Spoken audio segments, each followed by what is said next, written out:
Hi Willie.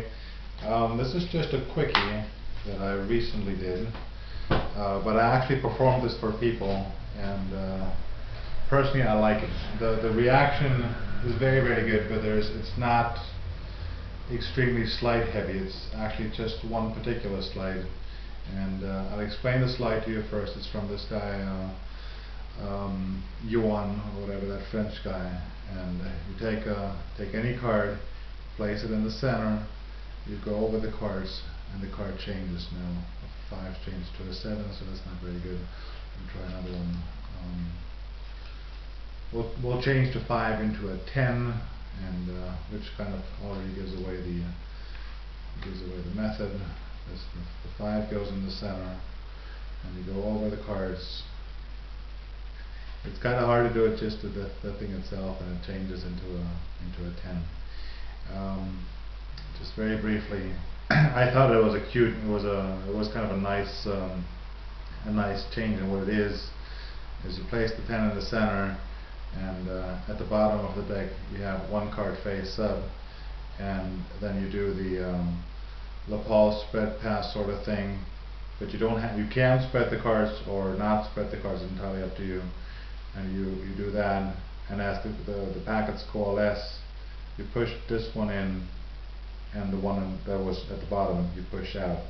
And it's I know you like to practice in front of a TV. This is the sort of thing you can just do in front of a TV, and I think I've never seen myself do it, but I thought it was good enough to perform. If you want to see it performed extremely well, then look at this Yuan guy. But anyhow, that's just it. So I wanted to do this for actual people, and you can't just, I don't think you should just do a color change for no good reason. And one of the things that you recently sent me was Larry Sleeper, and Larry Sleeper made me think of that booklet by Ben Harris, and in it he talks about one of the other things that he does is he talks about an effect, some sort of an effect, where he says a freely thought of card appears or something.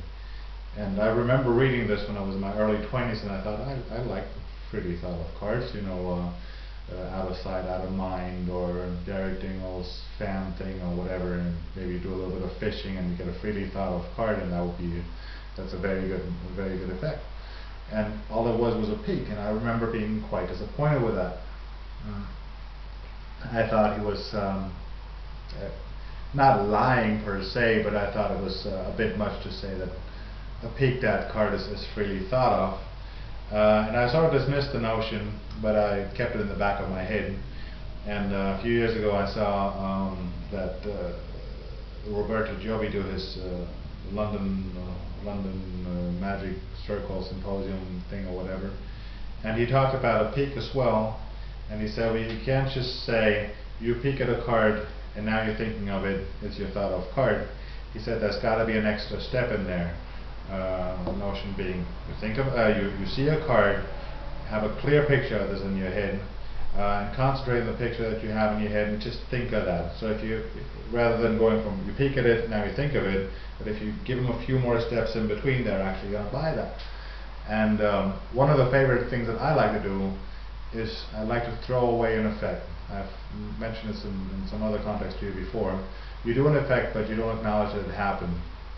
So what I did with that, and what I've done a few times now, the reaction, it's one of those things where you celebrate an effect, as you've so nicely put that. You celebrate the effect by saying, just name any card, and they name the Ace of Diamonds. And you say, okay, Ace of Diamonds, hold out your hand face up. And you say, okay, well, just give you the Ace of Diamonds, and you sort of produce it, but you don't make a big deal out of it. You haven't done anything, because you named the card. Of course they can get this. Now for most people, just giving them that card without apparently looking for it, and sort of producing it, but not quite, that's an effect, and they react to it. But you don't acknowledge that they reacted.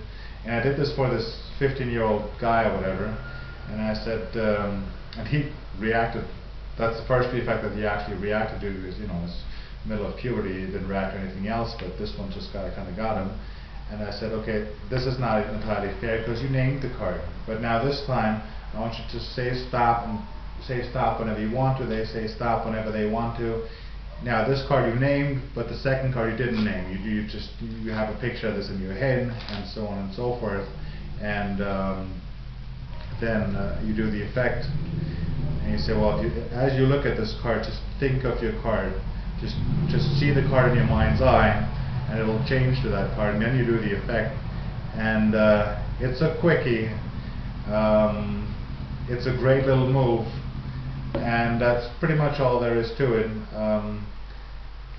If you try it out, you'll like it, because it's the sort of a move I would have tried it out in some other routine of mine, but I don't have a routine where I really need a card to be changing in the center of the deck.